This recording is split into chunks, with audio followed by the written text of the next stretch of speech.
Do you struggle unplugging from your business? I don't know about you, but I have the kind of brain, if I don't take care of it, if I don't make sure I'm unplugged enough, I will just be thinking about my business the entire time. It just basically lives rent-free in my head. So as a result, I've kind of had to hack myself these past couple of years because when you are running an online business, it is always there. When you work from home, it is always there.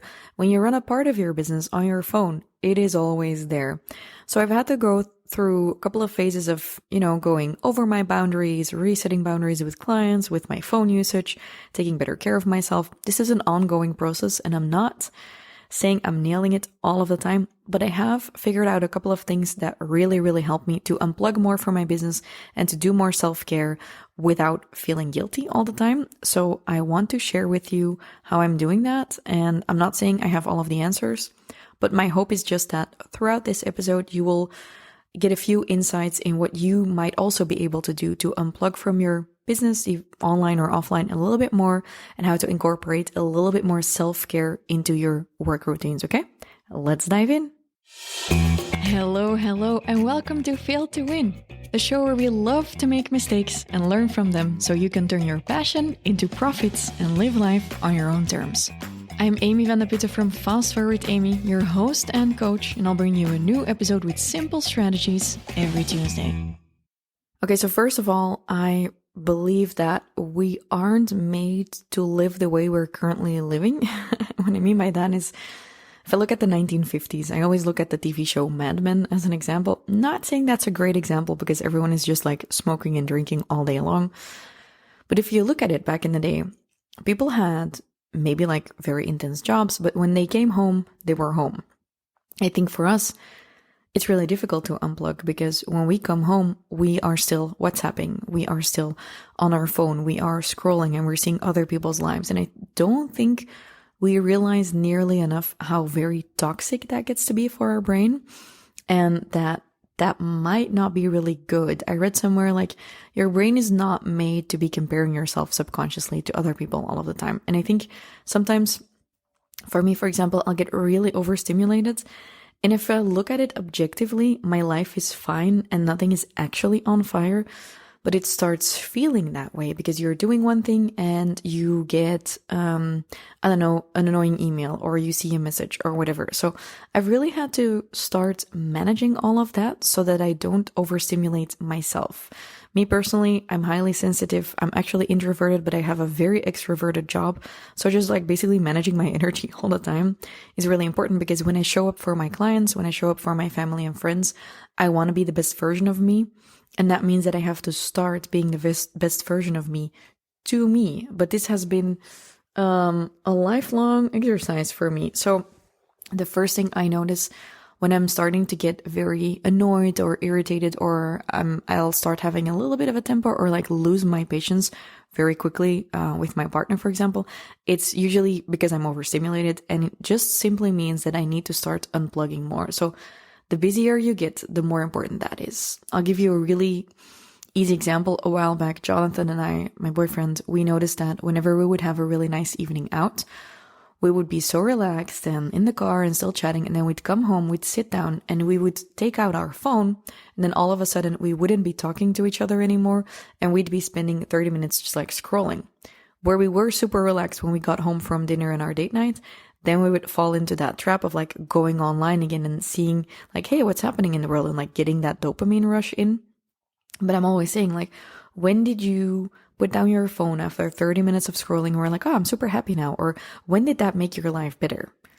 Not often, right? So the first thing I do to unplug from my business, and that I've changed, is I've installed downtime on my phone. And that means after 8 p.m., I can't actually see Instagram anymore or other social media or work apps.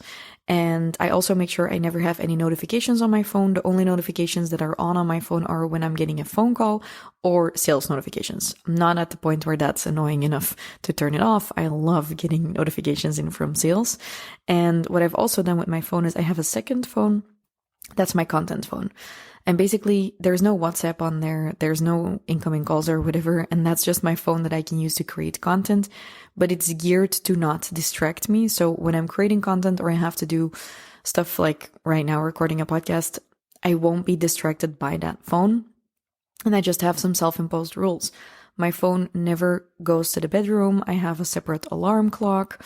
I don't have any email and stuff on my phone. And I try to be just strict in how I use it. Sometimes I'll relapse and be scrolling, or I don't know, the downtime gets turned off. I've had periods of this, but then I find myself slipping, and then like I said, I become annoyed and irritated. And I think this is really a disease of our time. And I think most of the stress we feel about online businesses or insecurities we feel could be fixed simply by us being more intentional and mindful about how we use our phone. So maybe this is a good one for you to think about.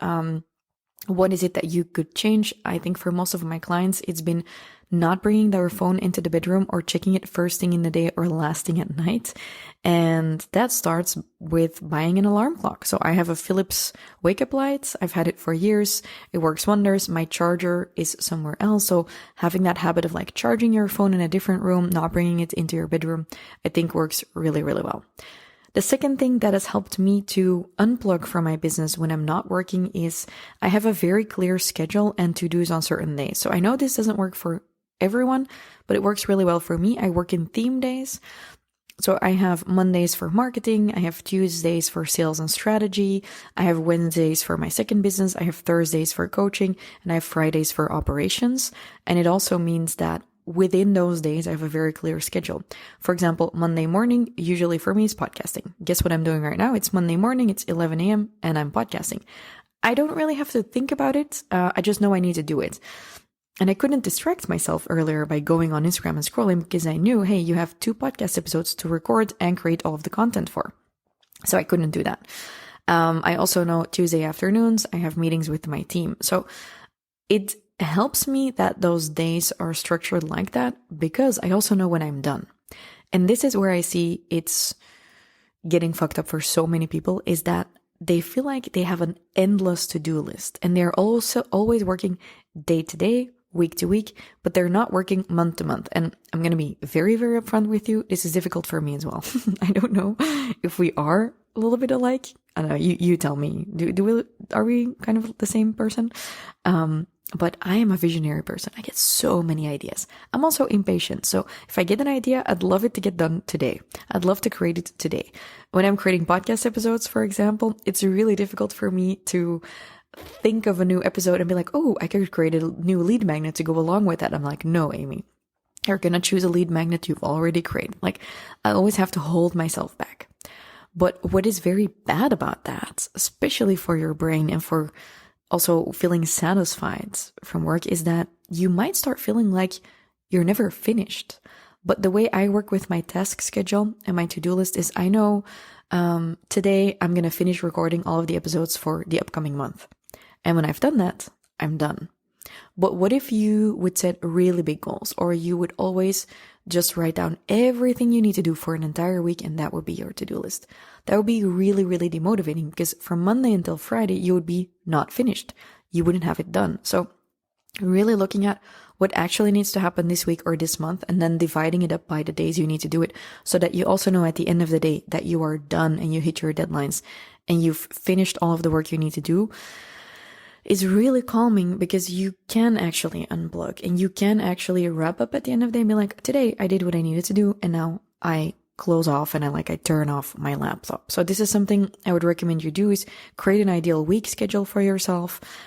Make sure you know which to-dos you're doing on certain days and also be very realistic about what you're planning on there and then actually do it. And I know that's the most difficult part, is learning that discipline.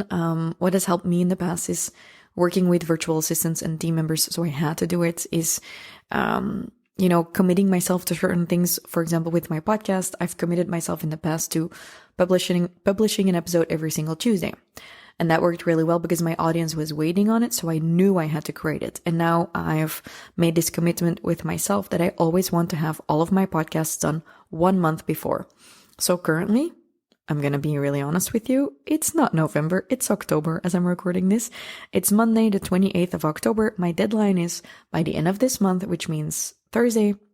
I want to have all of my podcasts and all of the content for my podcasts planned in and done so that the entire month of November is just flowing smoothly. And that works really well for me, but it didn't happen overnight. In the beginning, I struggled with just creating the first episode and having it go out on Tuesday morning at 7 a.m. So allow yourself some space to build up that discipline, but also be realistic about it. You are going to have to learn to build in that discipline. It doesn't happen overnight. Creating these podcasts, even waking up today, like I'm actually still in Ibiza with my boyfriend right now. We're having a really nice time. He's not as busy as I am. So, it would have been tempting to stay in bed. It would have been tempting to go and do stuff. But I also want to not have to stress about this every single week of November. So I just have to create these podcast episodes. I'm not always inspired. I don't always feel like doing it. But I have these self-imposed deadlines and a schedule and my to-dos on certain days.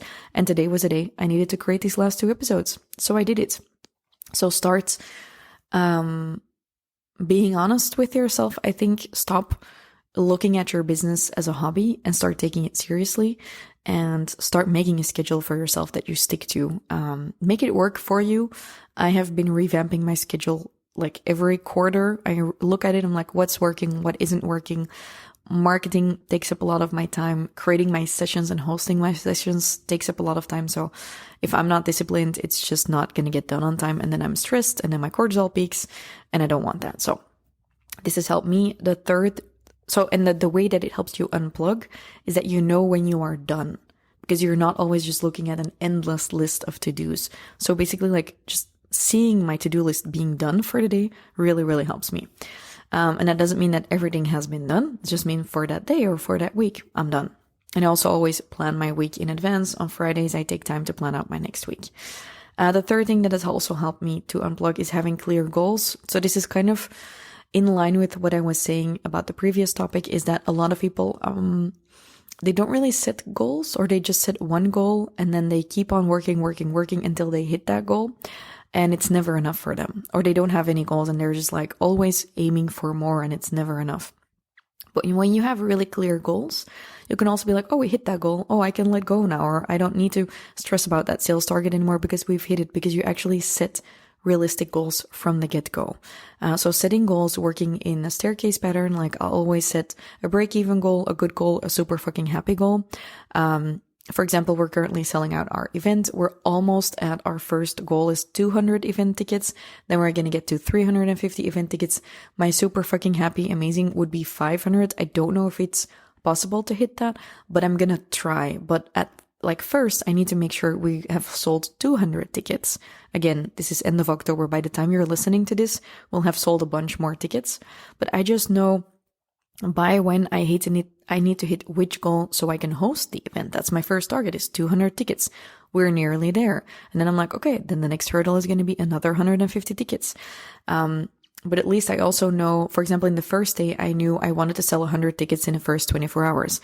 And then I made sure I work on achieving that. And I don't just hope for my goals to come true or something. So yeah, set goals so that you also know when you are done, and make sure they're realistic enough so they motivate you instead of demotivating you. I made an episode about that, I think in September or October. So definitely go and check that out. The fourth thing that helps me unplug for my business and add in more self-care is having a personal trainer. And contrary to popular belief, I didn't get a personal trainer when I got really rich. I got a personal trainer before I even hired my first team member.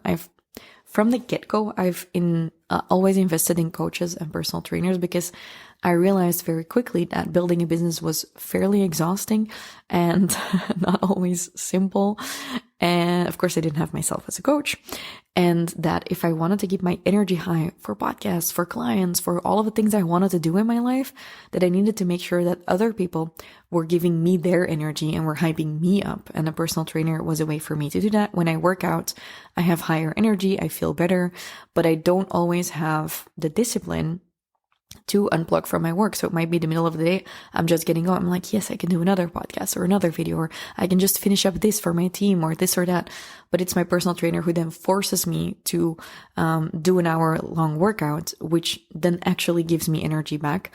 but I need to get forced to do it. So that has really helped me. If you don't have the funds to invest in a personal trainer, it could be, having a set date time with a friend to go swimming. I used to do that, or a walk, or ask your partner to keep you accountable. I do this with Jonathan.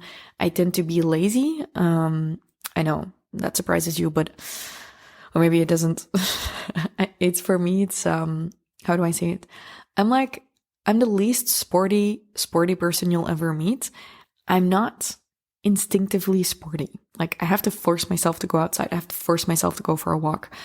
I don't actually enjoy starting, but once I'm doing it, I'm like, yeah, it's fine. So with me, my boyfriend, for example, I'm always motivated with content. I push him to make content. He'll push me to go outside for a walk and take a break. So just find accountability in your environment and people who can inspire you with that. That really helps. And then I have 3 more things I do, but before I dive into those, I actually want to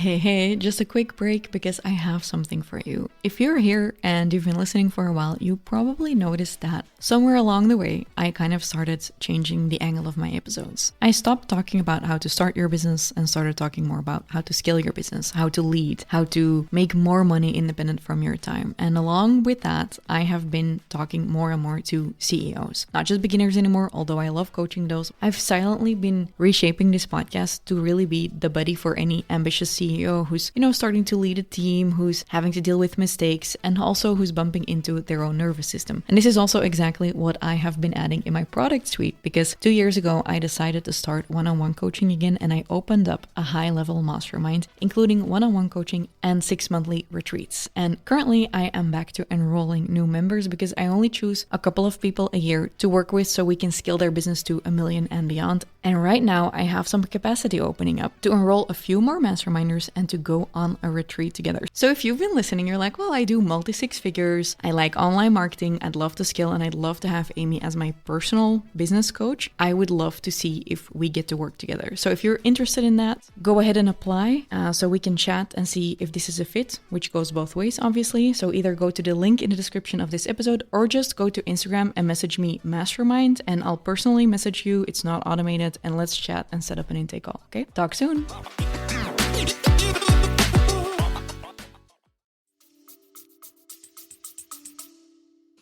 Maybe let you in on what changed for me when I had to start paying attention to all of this is I used to just notice I was getting so exhausted. I was building my business and I was just constantly exhausted.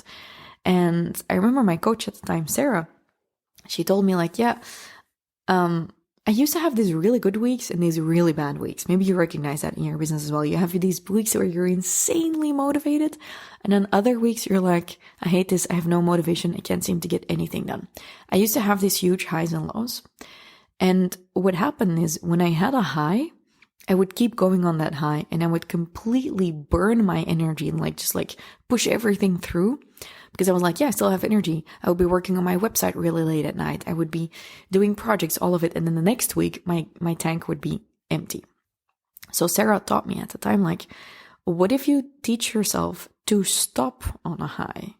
And that was very counterintuitive for me, but it really helped me to teach myself to not always be chasing more and more, but to just end on a high, end my days on a high, and have energy left for my family, for my plus kids at the time, for my relationship, for my health. So I call this now, I've incorporated this into my routine. I've taught thousands of clients this method, is you gotta teach yourself to end on a high. It's kind of like your gas tank. You don't want to run it to empty all the time, because then at a certain point, it's always just gonna be empty and it won't be used to getting filled up again. So I created this sheet that you can actually download. It's one piece of paper. It has 7 days on it. And if you're listening to this, you're like, yeah, I'm really bad at this. I'm always going too far. My boyfriend is looking at how I'm charging my microphone. And he's now,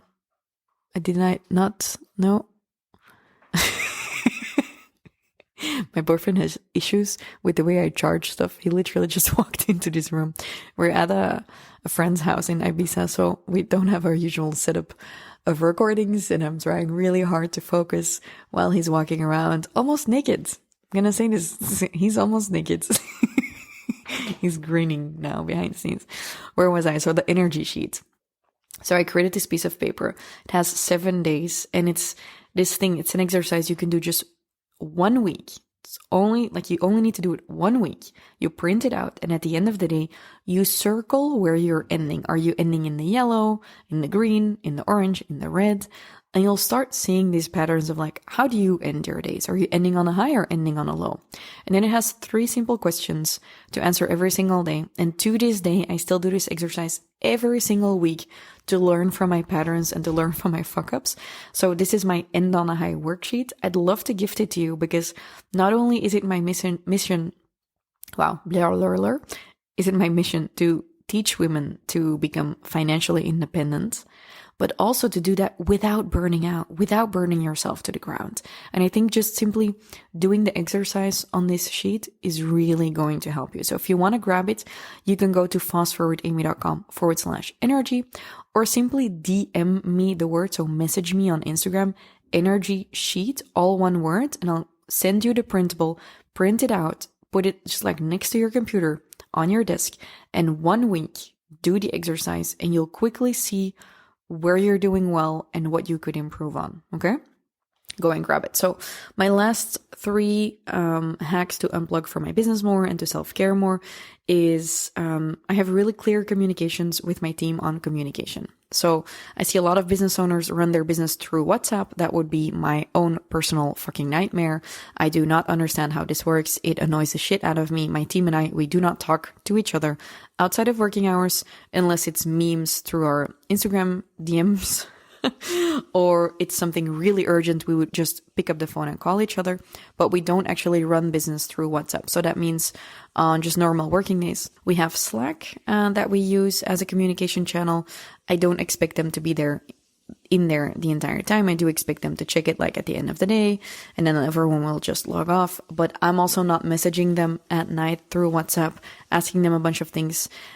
We just have very clear rules on communication, and we very much respect each other's boundaries. And it used to not be like that. It used to be kind of like all over the place, and not just in platforms, but also like in time. And it has really helped to install that. And I think sometimes entrepreneurs who are starting to scale or starting to work with clients, they will be like, oh, my team is annoying, or my clients are trampling my boundaries.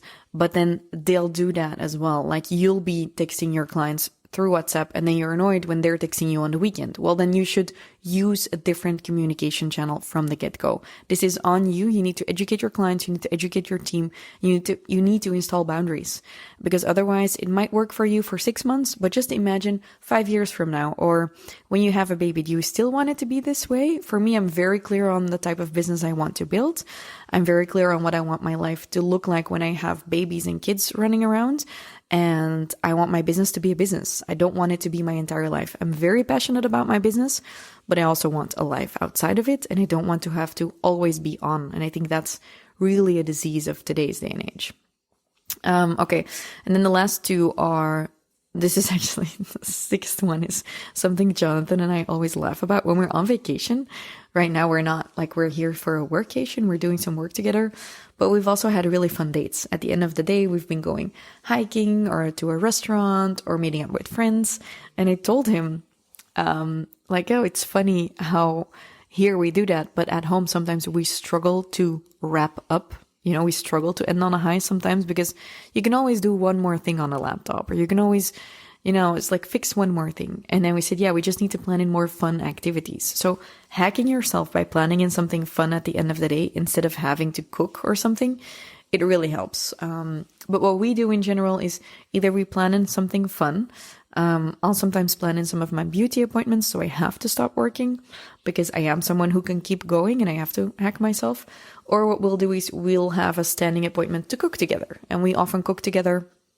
And it's just our way to come down from the day to connect, and it's our quality time. So yeah, look at how you can plan in some stuff at the end of the workday that you look forward to, so that your life is actually more exciting than your business. I learned this from a coach back in the days. Often when we are constantly finding or creating chaos in our business is because we don't have enough play in the rest of our life. But your business shouldn't be chaotic. Your business should be fairly stable and boring, actually. Go and create some chaos or some play in the rest of your life. Go and find a hobby, stuff like that. And then last but not least, and this is something all of my good friends know, is that I have a brain that will always keep on going. So for me, it doesn't really work really well to just like sit somewhere and be like, oh, I'm doing nothing. For me, it works really well to do something else. So I am addicted to romance novels. I read these really shitty romance novels on my Kindle account. I'll read a couple of books every week, but I love it. I just love winding down. I don't watch reality TV or that stuff. I try to limit TV because I don't feel like it relaxes me enough or calms me down enough. But reading really, really calms me down. It takes my brain somewhere else. It lets me come down from a day. So just like, instead of always thinking I need to do less, maybe add in something else that actually makes you relax. For you, it could be painting or puzzles. For me, it's reading. And I've given up on being bothered about the amount of money I spend on books a long time ago. I just spend a lot of money on books, and it's my guilty pleasure. And I allow myself to do that. So find something that you can always bring along to always just like unplug. And instead of scrolling, do that. For me, instead of scrolling Instagram, I'll read on my Kindle. That's what I do. And that's what actually relaxes me versus that half hour of scrolling. Unless it's for research, it doesn't really do anything for me. Okay, I hope you enjoyed this episode. This is something I made just because I think a lot of us struggle with it. I'm wondering if you would like more episodes like this. Did you get anything out of it? Please let me know. Tag me on Instagram, send me a message or whatever. And don't forget to go and grab that energy sheet. If you forgot about it, just remember, just click the link in the description, fastforwardamy.com/energy, or DM me the word energy sheet, all one word, on FastForwardAmy.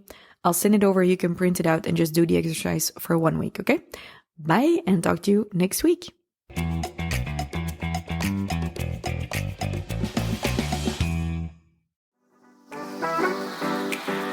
You want to make money on Instagram, but you're not exactly sure what you actually need in order to make that happen. Chances are you're creating content and you're trying different things, but it seems to not really click together, and you're wondering why those other people are getting in all of those sales, but you aren't. Well, in reality, even if you're only selling for 30 euros every day, that's an extra 1,000 a month if you can make it work. But so many people actually can't because they don't see the full picture and they are missing one key element. That's why I've made the Instagram income map for my clients, which is a PDF workbook that you can go through in 1 hour. You'll discover the 8 building blocks that determine whether you just attract clients on Instagram or just talk about sales, or that you can actually go from attracting clients to getting in sales every single day. And I want that for you. So you can go and grab the workbook now, available for only 27 euros for a limited time. Go to fastforwardamy.com/income map and I'll send it over to you instantly, or click the link in the description of this episode.